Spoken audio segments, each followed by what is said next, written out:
बारिश, बादल और मानसून जाने कितनी बातें दिमाग में ले आते हैं, लेकिन बारिश होते ही जो पहला ख्याल मन में आता है वो आपके क्या आता है? हमारे तो पकौड़े आता है भाई। तो आज जो है पकौड़े ही यहाँ पर बनेंगे, लेकिन बड़े अलग तरीके से, स्ट्रीट स्टाइल है। Welcome back to exotic dine. मैं हूँ स्वाति। तो ढेर सारी प्याज हमको काटनी है, तो काटने से ज़्यादा बेटर है कि उसको ग्रेट कर लिया जाए, क्योंकि हमें यहाँ पर लच्छा प्याज चाहिए। तो यहाँ पर प्याज छीलने के बाद उसको लच्छे अलग निकाल देने हैं। तो ये देखिए ढेर सारी प्याज कट गई है, और अब इन प्याज को ना थोड़े थोड़े लच्छों में कर देना है। तो इस तरह से हाथ से आप अलग अलग कर दीजिए, तो ये बिल्कुल खिले खिले से हो जाएंगे। वैसे तो बारिश के टाइम पे ना ये स्ट्रीट स्टाइल वाला स्नैक होता है, जिसे हम झटपट लेके खा लेते हैं। तो आज उसे ही थोड़ा सा रिक्रिएट घर में कर लेते हैं। तो प्याज के लच्छे अलग करने के बाद उसके अंदर 2-3 चम्मच बेसन डाल दिया, और जितना बेसन लिया उसका जस्ट हाफ चावल का आटा। अब इसमें जाएगी ढेर सारी हरी मिर्च, हरा धनिया और थोड़ा सा पुदीना।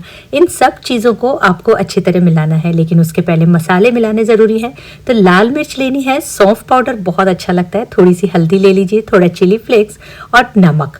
इन सब चीज़ों के साथ में ना यहाँ पर जो स्पेशल चीज़ जाती है वो जाती है तिल और अजवाइन। ये दोनों चीज़ें आप ज़रूर डालिएगा, ये इसका टेस्ट बहुत ज़्यादा बढ़ा देती हैं। अब आपको हाथ से ये काम करना पड़ेगा, क्योंकि इसे हमें बहुत अच्छी तरह से इस तरह से रगड़ रगड़ के मैश करना है।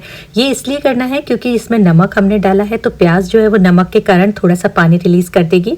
तो वो जो पानी होगा वो बेसन को एब्जॉर्ब कर लेगा, इसीलिए हमने पानी शुरू में बिल्कुल नहीं डालना है, क्योंकि इसका बैटर हमको जैसा पकौड़े का बनता है वो नहीं बनाना है।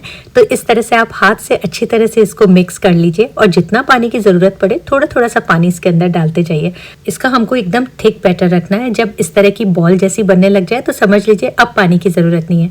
अब यहाँ पर आप हाथ आराम से धो करके आइए और एक कटोरी में पानी ले लीजिए, क्योंकि अब इसके हमको पकौड़े बनाने तैयार करने। तो हाथ हल्का सा गीला करना है, चाहे तो आप तेल लगा सकते हैं, मैंने यहाँ पर पानी लगा लिया। अब प्याज और बेसन वाले बैटर का ना एक छोटा सा बॉल जैसा लीजिए और उसको हाथ पे फ्लैट कर लीजिए। इसको हमको मोटा गोल गोल जैसे पकौड़े बनते हैं वैसा नहीं रखना है, इसको हमको फ्लैट रखना है, क्योंकि ये है प्याजी। तो ये जो प्याजी होती है ना वो बड़ी फ्लैट सी होती है। इस तरह से आप उसको फ्लैट कर लीजिए और उसको एक तरफ बना के रख दीजिए। अब गरम तेल के अंदर इसको आपको फ्राई करना है। तो शुरू में थोड़ा सा हाई फ्लेम पे रखिए, और फिर उसके बाद मीडियम फ्लेम पे आपको इसको सेकना है। अब यहाँ पर एक खास चीज़ हमको करनी है। ये पकौड़े तो है, लेकिन साधारण पकौड़े नहीं है, थोड़े डिफरेंट है। तो जब ये पकौड़े हल्के से कुक होने लग जाए, ये देखिए अभी ये कच्चे हैं, बेसन अभी सिका नहीं है, इसी स्टेज पे आपको इन पकौड़ों को वापस तेल से बाहर निकाल लेना है। अब ये तेल से एक बार बाहर निकालने के बाद में आपको इनको अलग रखना है, और अब दूसरे बैच को जब तक फ्राई होने के लिए रख दीजिए। अब ये जो पकौड़े अलग निकाल लिए, इनको हल्का सा आप कटोरी से प्रेस कर लीजिए। हाथ से प्रेस मत करिएगा, बहुत ज़्यादा गर्म होते हैं। तो इस तरह से आप इनको हल्का हल्का सा बोल से प्रेस कर लीजिए। ये जब प्रेस कर लेते हैं ना तो ये और भी ज़्यादा फ्लैट हो जाते हैं। इसमें चावल का आटा डाला है, वो इसको बहुत ज़्यादा क्रिस्पी कर देगा। अब वापस इनको हमें रीफ्राई करना है, तो गरम तेल के अंदर और हाई फ्लेम पर करना है। हाई फ्लेम पे बस 1-2 मिनट लगता है और ये एकदम क्रिस्पी गोल्डन हो जाते हैं। तो बस जैसे ये गोल्डन हो आप फौरन बाहर निकाल लीजिए। अब ये देखिए पकौड़े बन करके तैयार हो गए। इसी तरह से हमें सारे बैचेस को फ्राई करना है। पहले एक बार फ्राई करके बाहर निकालना है, और फिर उन्हें प्रेस करने के बाद में दूसरी बार फिर फ्राई करना है। और अगर आपको ऐसी रेसिपीज़ अच्छी लगती है ना, मैंने बहुत सारी और भी रेसिपीज़ आपके साथ शेयर कर ली है, उनको भी आप चेक कर सकते हैं। और अगर आपने इंस्टा और फेसबुक पे फॉलो नहीं किया है तो आप वहाँ पर भी जाइए, वहाँ तो मैं आप लोगों के साथ में लाइव कुकिंग भी करती हूँ, तो आप लाइव कुकिंग को भी एंजॉय कर सकते हैं। और अगर अच्छा लग रहा है तो इसको शेयर और सब्सक्राइब कर दीजिए। अब पकौड़े तो बन गए गर्मा गर्म, लेकिन ऐसे ही थोड़ी खाएंगे, कुछ तो चेंज होना चाहिए ना। तो आप इसी तेल के अंदर जरा 2-3 मोटी वाली हरी मिर्च कर लीजिए।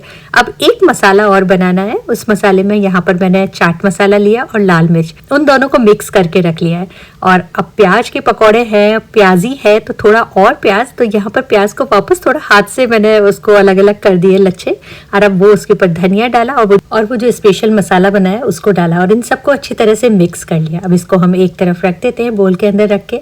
और अब सारी चीज़ें बन गई हैं, पकौड़े गर्मा गर्म तैयार है, तो उनको सर्व कर देते हैं। तो पकौड़े के साथ में आप चाहे तो हरी धनिया की चटनी रखिए, या फिर आप चाहे तो केचप रखिए, वो आपकी मर्जी है, या फिर आप इन्हें ऐसे ही खा लीजिए। लेकिन जो हमने मसाला बना के रखा है ना, उसको इसके ऊपर ज़रूर डाल दीजिए। एक टैंगी फ्लेवर आना चाहिए। इन पकौड़ों का नाम तो प्याज प्याजी होता है, इसीलिए इसके अंदर ना बेसन की क्वांटिटी बहुत कम जाती है और प्याज की क्वांटिटी बहुत ज़्यादा जाती है। तो बस आप इसको केचप रखिए, साथ में हरे धनिया की चटनी, हरी मिर्च और उसके साथ जो हमने स्पेशल बनाया था प्याज वो भी रखिए। अब इन सबको एक साथ करके खाना मत भूलिएगा। थोड़ा थोड़ा कई लोगों को और टेंगी चाहिए तो वो थोड़ा नींबू भी डाल लेते, तो मैंने वो भी रख दिया। अब मैं एक पीस आपको तोड़ करके दिखा देती हूँ कि ये देखिए ऊपर से बहुत क्रिस्पी है और अंदर से ये बड़े सॉफ्ट से होते हैं, क्योंकि इसके अंदर ज़्यादातर प्याज ही है। जिन लोगों को अनियन का फ्लेवर पसंद है ना, उन्हें तो ये बहुत ही पसंद आते हैं। ये देखिए कितने बढ़िया बने हैं, इसी तरह के ये बनते हैं। अब मैं वैसे रिकॉर्ड करने वाली थी, लेकिन पकौड़े देख करके ना मेरे घर में सबसे रहा नहीं जा रहा है और थोड़ा थोड़ा वो लोगों ने खाना शुरू कर दिया है इन पकौड़ों को। तो अब इस पकौड़े को खाने का तरीका जैसा मुझे पसंद है मैं वो बताती हूँ। इसके ऊपर आप हरी मिर्च रखिए और उसके साथ में प्याज रखिए। अब आप इसको केचप और चटनी के साथ में खाइए। आई होप आपको ये रेसिपी ज़रूर पसंद आएगी और आप इसे इस मानसून टाइम पे ट्राई ज़रूर करेंगे। Thank you so much for watching.